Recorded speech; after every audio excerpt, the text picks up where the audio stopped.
A 48-year-old man and his 43-year-old girlfriend in Tennessee have been arrested for allegedly committing a series of horrific sex crimes against a little girl under the age of 10 over the course of nearly a year. Gonna give you a trigger warning. This is absolutely awful. It involves child SA. You do not need to listen to this video. You don't need to watch it. We're gonna go over it for the sake of awareness so that we know that these sick, evil things do happen in the world. The 48-year-old man is called William Joe Bean III. He's from Sequatchie County, Tennessee, and his 43-year-old girlfriend is called Brandon Sloan Hawkins, known as Brandy. They've both been taken into custody. They've both been charged with 5 counts of R of a child. I can't say that full word. YouTube doesn't like it. They've both been charged with 5 counts each of R of a child. The couple's victim was Brandy Hawkins' 7-year-old daughter, and she was forcibly R'd approximately 5 times between December 2022 and August 2023. At this point, I'm just going to say full condolences. I'm not entirely sure if that's the right term. To the victim, 7 years old, and had these horrific acts forced upon her by the scumbag 48-year-old man in question, the mother's boyfriend, whilst the mother watched. Yeah, that's right. The mother gave the scumbag boyfriend permission to commit these R's, these acts of forcible R. She stayed in the room. She watched. What a fucking sick pair of CUNTs. YouTube won't allow me to say what I would like to happen to these two pieces of shit. We're told that the awful situation, the awful abuse, was brought to the police's attention by a concerned person. We don't know who that person is. Perhaps a family member, perhaps a neighbor, perhaps a teacher, a family friend. We don't know, but well done to that person. Whomever it was that contacted authorities to express their concern in regards to the welfare of the 7-year-old girl that was forcibly R'd by the mother's boyfriend whilst the mother watched.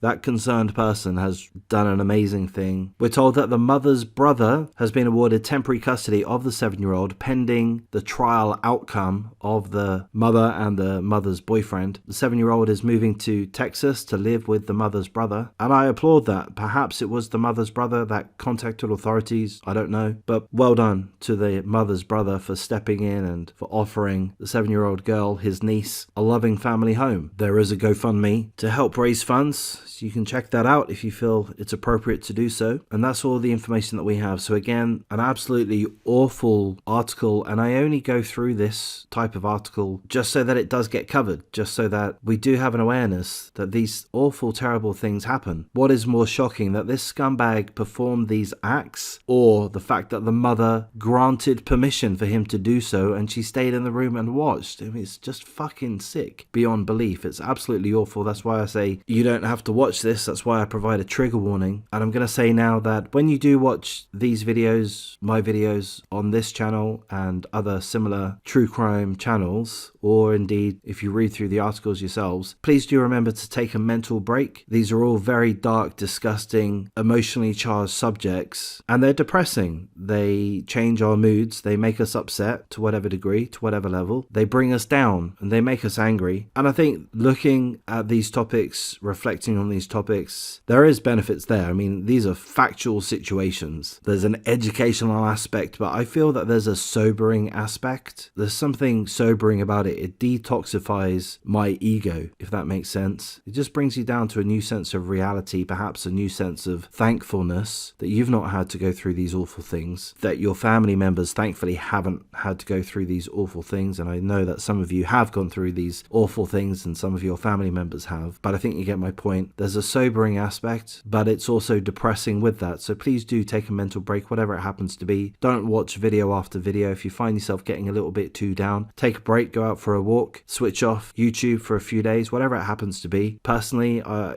spend some time on TikTok literally watching kitten videos. I do that just to give me a little bit of lightheartedness. But anyway, don't watch too many of these videos if it brings you down. I'm going to wrap things up at this point. If you appreciate the coverage, please do like, comment, subscribe, share the video as you see fit. Consider joining the memberships if that's a possibility for you. It's okay if it isn't. But I'll thank you for your time and take care.